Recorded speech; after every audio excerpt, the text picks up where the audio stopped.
Hi all, welcome back to Beanie Composter. Wow, what a difference a year makes. We're actually in August, but you would be forgiven if you look at the background thinking it's probably like September, late September, October. But this year, as a scientist would class it, it's been a false autumn. So yeah, it's been a bit of a tricky one with the Hotbin composter this year, and I'll explain why. So as we approached summer 2022, we had some of the hottest temperatures on record, and we hit in around Surrey 40 degrees for a couple of days.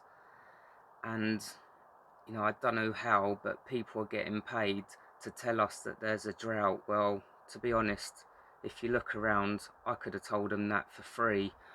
But we also had a July where we had hardly any rainfall at all, especially here in Surrey. So that really did impact the Hotbin's temperature. And I don't mean in terms of it going hot, I mean in terms of it being cold. So have a look what's been going on with mine at the moment, and I'll explain a bit more as we go along. That's where we're at the moment. I haven't fed this for probably 3-4 days, so not looking good, but I'll explain a little bit about what's been going on.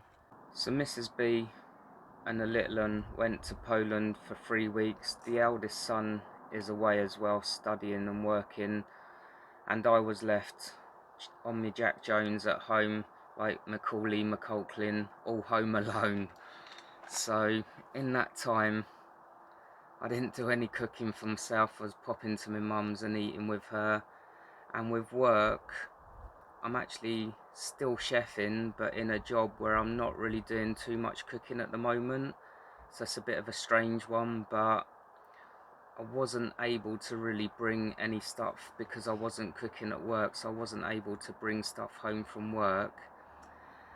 And yeah, you can go and collect waste around the countryside. You can ask neighbours, friends, family, whatever, to collect waste. But for me, that isn't really the whole point of the hot bin.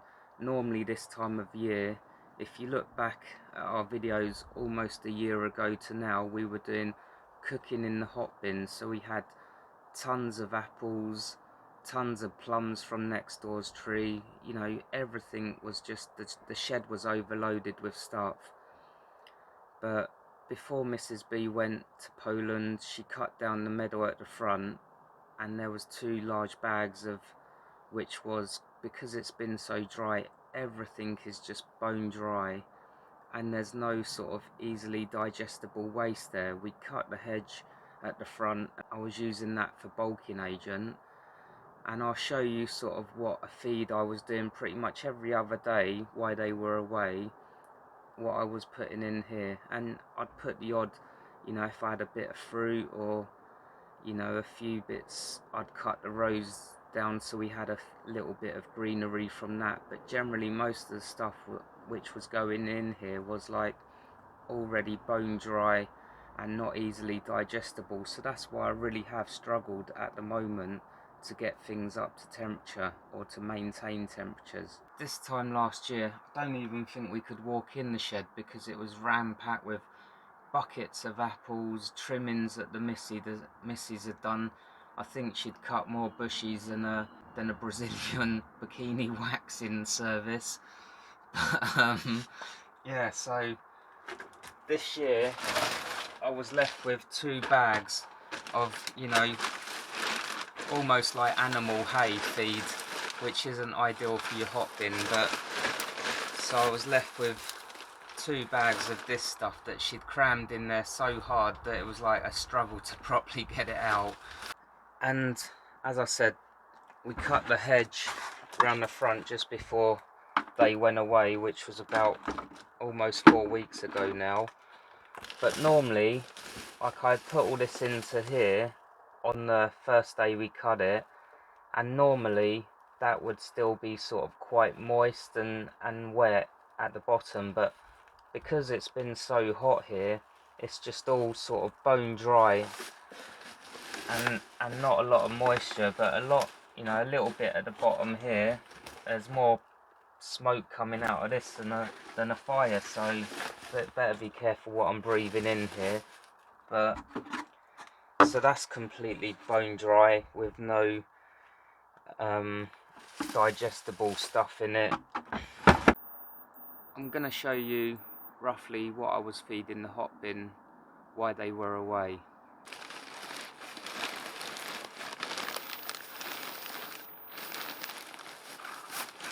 This is why it shouldn't be like stuffed in there so much that you can't actually get the thing out.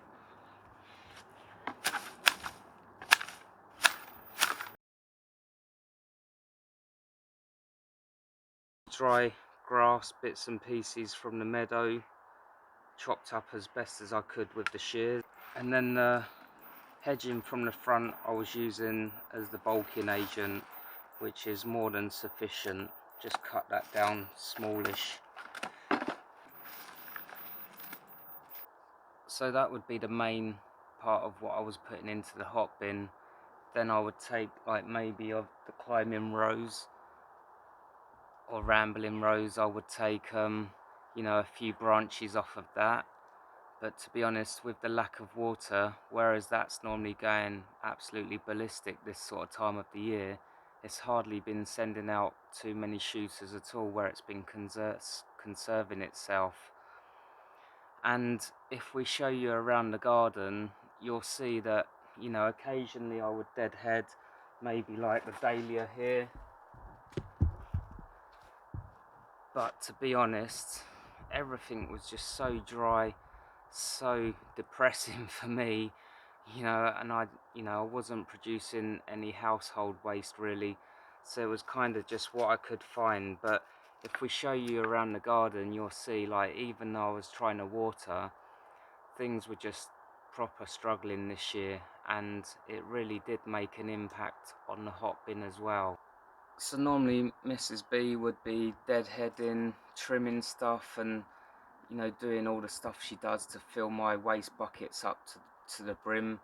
But, you know, a lot of stuff this year just got completely dried and, you know, absolutely roasted. So it's, you know, literally, if I had loads of tomatoes, I could have done sun-dried tomatoes. It was that hot. And I think, you know, with the lawn, the mower's gone into semi-retirement, and I think people with artificial grass have been cutting their lawns more than I've been cutting mine, and that just went, as you've seen on the news and that, you know, that just went completely brown and, you know, dormant, just didn't need cutting at all. So there was no grass to go in the Hotbin.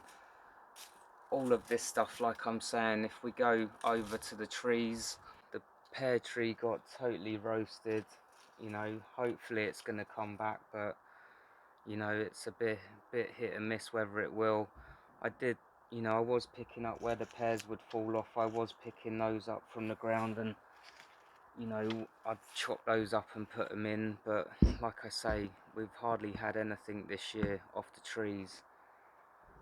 If you look at the runner beans, where these would still be going strong in, you know, July, August, they just got completely dried out. So anything you take from them isn't going to give the Hotbin any digestible matter that's going to heat things up. And the apple tree last year was packed to the rafters. Mrs. B had to take stuff off just to sort of slim the apples down a bit, and like I said, we had buckets of them, but this year I think we've just got one solitary apple left on the tree. So that's another thing, that last year I was putting a load of those in the Hotbin, loads of moisture, easily digestible waste. Got the Hotbin, if you remember, we done a cooking in the Hotbin video. Those apples last year really did help that out with the grass as well, but this year none of that is available. So Mrs. B and the little one are back from Poland. It wasn't too long before she got her gardening gloves on, and she was in the garden giving me a bollocking that I hadn't looked after everything. But anyhow, She's sort of trimmed a load of stuff from the tomatoes and deadheaded a few things. So let's see just how essential that easily digestible waste is to go into your hot bin to maintain those temperatures. And believe it or not, guys, I actually done a bit of cooking last night, a nice egg fried rice with some chicken, so we got a little bit of waste from that as well, which is all going to help. So let's see what happens. There's some tomatoes on there.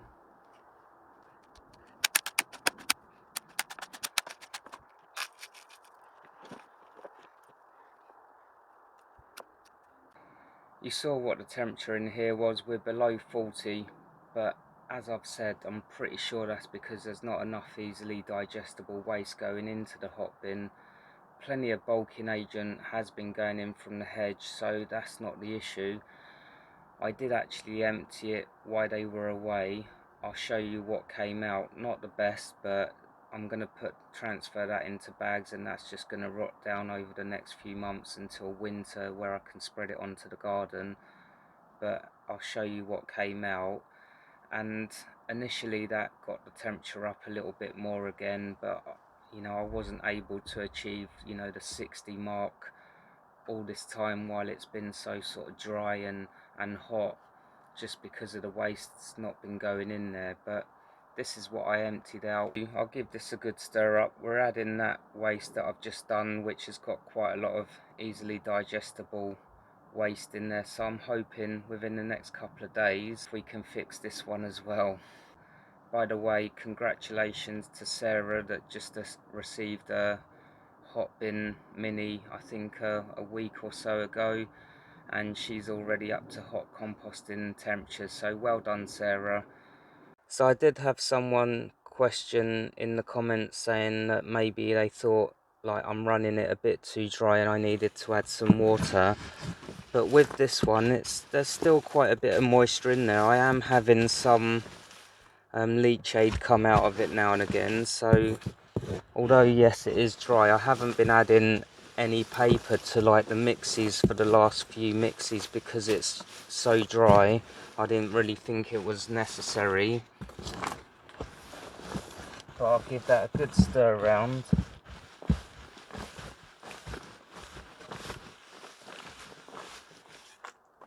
And yes, it is very dry, so this time I'm not going to actually add any paper.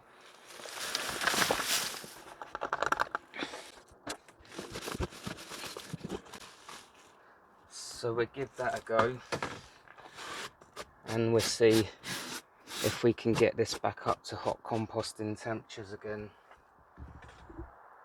Last time we showed the hot bin, we were just below 40 degrees. After that feed, it's now jumped up to just around about the 40-degree mark. And we've given it a day's rest yesterday, and we're gonna continue feeding it now. Now Mrs. B, the little one, and everyone else is back. We've got plenty of food waste coming out of our ear rolls. I'll show you what we've got in here. I'm still putting the dry sort of hay stuff that we got from the meadow in there just to try and get rid of it, but not perhaps as much as I was putting initially while they were on holiday. We've got plenty of easily digestible stuff now, so a little bit of mouldy bread. We've got loads of, you know, wet stuff in here now, so bananas. Well, there's a paper clip there, that's not going to compost very easily, so take that out. But yeah, lots of banana skins, fruit, vegetables, and as I say, I'm still trying to get rid of some of that dry hay, but that's just going in with it a little and often. And I'm using this stuff as well as the hedge trimmings for like bulking agent. So I'll get all that cut up and then we'll take a look in the hot bin. I've got the mix ready now. I'll show you what's going on in the hot bin. We'll give it a good stir around again and I'll see how dry it is. If it is still quite dry, I might just leave out the paper again today, but if it looks a little bit wetter, I'll probably add in a couple of handfuls, but not as much as normal. So have a look inside, guys. Now we're just sort of borderline going into the green. I think when I give it a good stir up, we'll be able to sort of see what's going on in there. It's starting to look a bit more wetter in here as well, which is good.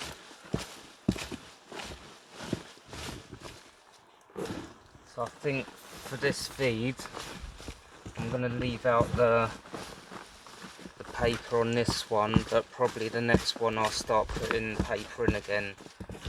But I'll just give it a good stir. Because I did empty it, it might just fall down a little bit, which sometimes that can help things. I'm pretty confident now we've got like easily digestible waste going in here. It's going to come up to temperature pretty quickly now.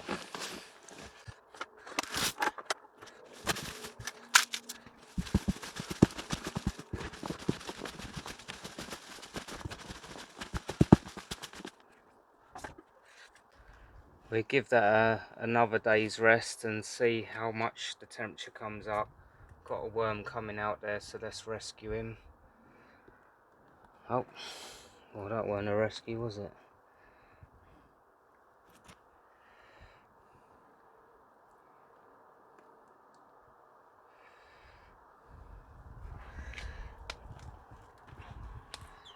This video was about how dry things have been this year, and ironically, as we've come to the end of filming today, it's probably rained more than, I don't know, in the last probably 6 months. But I've been feeding the Hotbin a couple of times with easily digestible waste. We are getting back into the green, not as quick as I thought we would do, but I think that we had proper torrential rain pretty much all day today, and I think that has sort of hindered the temperature on the Hotbin. But it does go to show that even when you're putting stuff into the Hotbin that you think might be able to create heat, if it hasn't got enough easily digestible waste with it, you are going to struggle with the temperatures. We've had torrential rain today, the grass is starting to reshoot, some greenery is coming back, and it won't be long now, I'm pretty sure, before I start getting the lawnmower out and start cutting the grass, which will definitely help your Hotbin. But as you see with nature, it does seem to overcome all these problems somehow, and it's the same with the Hotbin. Just a little bit of time and knowledge can make you realise where you're probably going wrong and what you need to do to sort of fix the problems and get your Hotbin back up to hot composting temperatures again. Before we go, I'll just show you where we're at with this one. Going back into the green, I've given it a little bit of a stir up. It was a little bit hotter than that, and it needs a feed now, but I can feel the heat definitely in there now, so hopefully a couple of days we'll be proper hot composting. This video has just shown you that if your Hotbin does drop out of the hot zone, not to worry, don't get too stressed and don't panic. Simple steps are probably get it back into hot composting quite quickly. So I hope this video has helped you out. Don't forget, subscribe if you haven't already, and until next time, happy composting and enjoy.